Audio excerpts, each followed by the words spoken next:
So correct me if I'm wrong, but reading through your paper, we noticed that a lot of the anecdotes and examples of CRS teaching were centered around grades K through 12 rather than college students. Do you know if deficit perspectives worsen or improve in higher education, and if institutions for higher education are doing anything to implement CSR education in their courses? You see that on there because that's my focus. That's the focus of my research. But I can tell you as a college instructor, I mean, I'm thinking about culturally sustaining pedagogy in my own classroom all the time. So maybe Joy can tell you if I got it or not, but because Joy was in my class. But that is a constant thing that I'm thinking about, like even in my own work.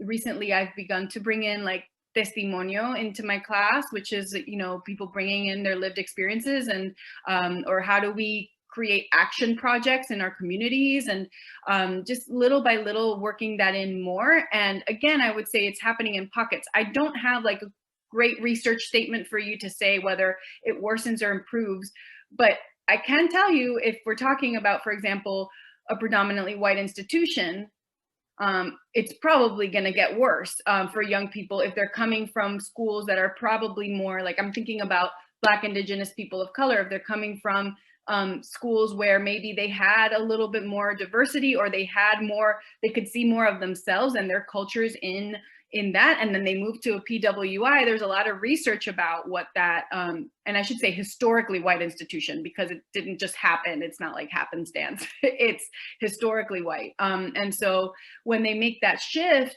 there's a lot of research that covers that experience. And so I'm sure you can make that jump.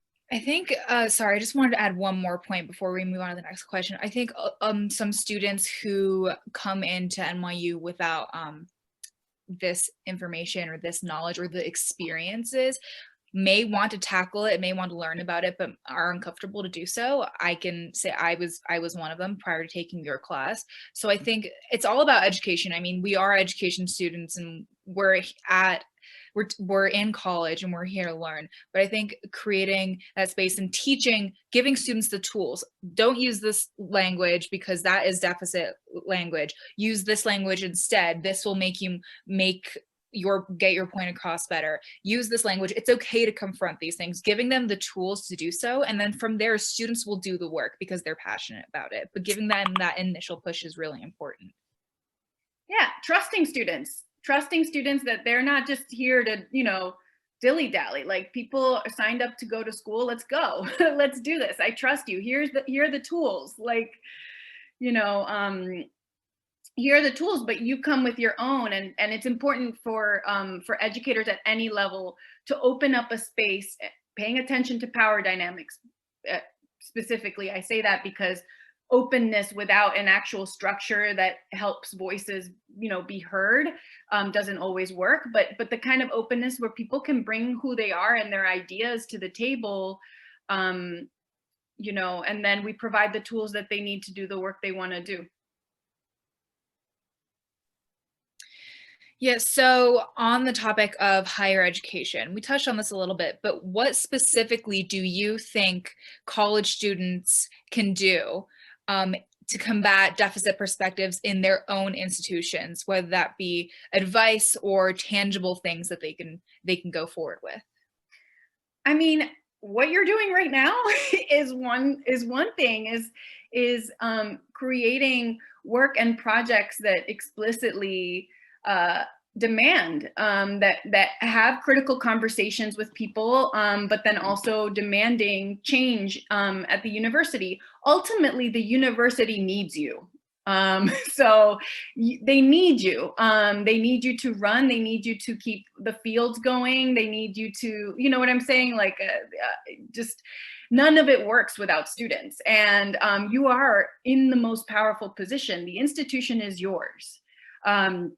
And so knowing that and owning that means that you ask for what you want, and you do what many of you are doing, which is like you're organizing. You're, you know, one of the I hope that you get a chance to speak to them. But one of the groups in my class this last semester created created a syllabus that they want to see implemented, and it's a syllabus around urban teaching and issues of race. Like it's something, it's kind of like an offshoot of the class that I teach, but it's what they want to see in their education, and they're gonna, you know, rally around it and push for that class to exist and decide who teaches it. And so when I see those kinds of efforts, I mean, that's exactly what you should do. Is you should organize, you should use your collective thinking and power, you should work with your allies, and you have many of them. And so those are like tangible intangibles, because those decisions can't be made by me, they need to be made by other students. But I am in this beautiful little position because I'm somewhere in between. I'm a PhD student, so I do a lot of that work as a student at NYU, and then I also teach, and I'm being prepared to become a professor. So it's like this in-between space. And as a PhD student, that's something that I do. I ask for what I want, but I do it with a groundswell of people. I never really do it alone, because the most vulnerable among us that's a huge risk for individuals to take. But if you come together and you work on what you want to see and find your allies, I mean, and so think about syllabi, auditing the syllabi in your departments. Think about who getting involved with hiring. See, now like all the examples are coming. It's like you get me talking and it just, but yeah, like those are the things you want to do, is figure out how can you be involved in some of that decision making, and push for what you want to see, and do it with a group of with a group of people that's representative, and levels power among you.